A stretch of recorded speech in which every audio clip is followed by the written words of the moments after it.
Wonderful Barry Spacks with us.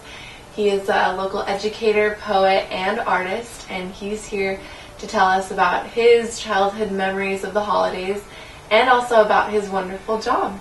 Welcome. Thank you. Tell me a little bit more about your work. Well, right now I continue to teach at UCSB here in Santa Barbara, and I think I've been teaching on the university level for about 56 years. Which is a scary number for some people. And I am actually hoping that the Guinness Book will recognize me for the fact that I have not yet missed one class. I always have my colds on the weekends, which is something I recommend to everybody.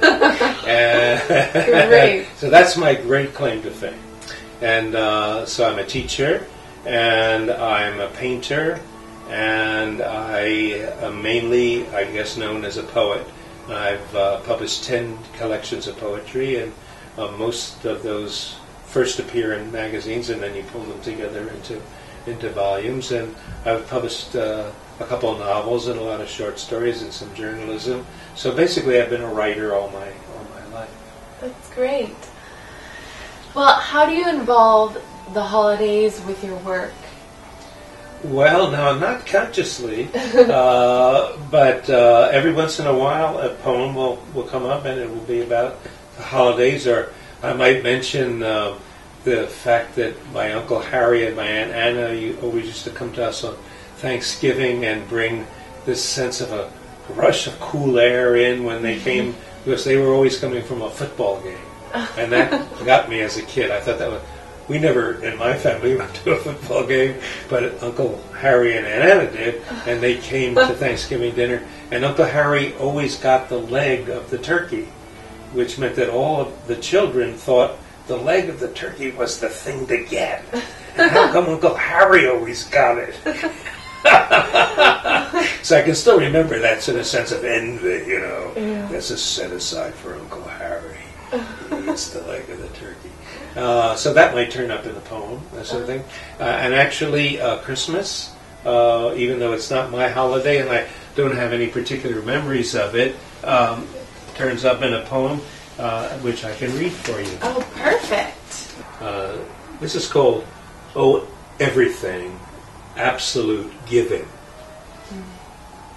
When I was a kid working Saturdays at the Quality Market, our family's market, I'd toss back jokes with the butchers, open brown paper bags with a whoosh, in charge of cutting deals on wilted beans, graying grapefruit, lining the floor in green metal tins I bargained over with the poor. One Christmas Eve, inching my prices down out front, trying to sell the last of the wreaths, the mistletoe and trees. All at once, without permission, I shouted, "Free! Free Christmas stuff!" and could have thrown in the fixtures, blood oranges, blood of the lamb. Such explosion of freedom, such joy filled me then, handing out greens in Camden's hard cold. Bravo! That was wonderful. And I guess you have to call that my Christmas. So I know you told us about Uncle Harry and the big turkey leg, but are there any other, childhood memories? Actually, Hanukkah, we didn't actually do the menorah, the lighting of the 8 candles. In our house, we were Jewish, secular. We did go to the synagogue on high holy days, and when my father died, when I was 11, I became, in effect, the man of the house, which scares the hell out of a kid, by the way. That people say that to a boy. They say, well, you're now the man of the house, as if they're giving you some kind of privilege to be the man of the house at the age of 11, But one of the things you do is you say the mourner's prayer for a year for your dead father. And that is the morning service, the afternoon service, and the evening service, which I did for a year. And there's a certain pride there, and you stand up, those who are mourning stand up at a certain point in each one of those services and say Yishkidal v'Yishkidal Shemei Rabah v'Yomro Imru Malchusei Yamlech Malchusei, and so on and so on. It's mainly a kind of poem in praise of God, who has ordained that there would also be death. Not everybody knows that particular prayer is a praise prayer, and for a year, and but I did write a poem about Hanukkah, and I think this gives me the opportunity to read you my poem about Hanukkah, which is called Barry's Hanukkah Poem. And by the way, it's based on true facts. This is absolutely true. Yeah. This goes: Rabbi Shammai was a big spender guy, knew all of his Torah, believed the menorah that shows God's glory should start with a blast, then one candle less as each dark night passed. Learned it as well, Rabbi Hillel took the opposite view. Add on from a few to more and more. One day's oil become ample for 8, God's miracle gift to the temple. Brilliance first, said Shammai. Lay it on as fireworks flare and then fade till they're gone. That's the story of life, my friend. We wane toward the dark and all miracles end. Lights lessen and cease, but blessings increase, said Hillel. Add more flames. And you want to know why? Because God keeps on going and going, Shammai.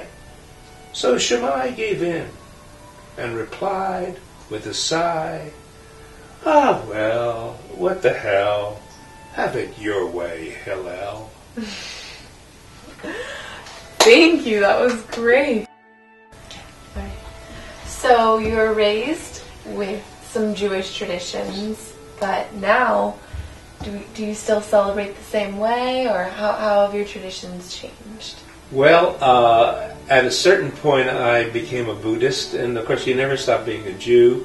There's even the kind of funny name for people like me, Jubu, because a great number of Jewish people have converted to Buddhism. I think they say that about 33% of American Buddhists are actually of Jewish origin. So there must be some kind of connection. We haven't quite figured out what it is. There's a guy who wrote a book called The Jew and the Lotus, which sort of goes at this, sort of tries to work with this connection. So, now the big Buddhist holiday is Losar, which changes its day from year to year depending on the Tibetan calendar, but usually somewhere in February. And it's a great holiday, and you start out by drinking chong in the morning, which is like beer, basically. Fermented rice beer, so you're like 6 o'clock in the morning, you're drinking this beer, and so a lot of celebration and new clothes and all that kind of thing. And food. Lots of food, yeah. Great.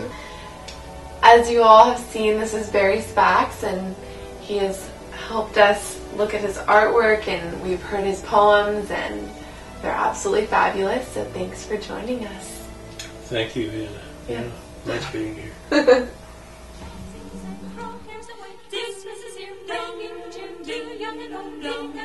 Ding dong, ding dong. One seems to hear words of the cheer from everywhere, filling the air. Oh.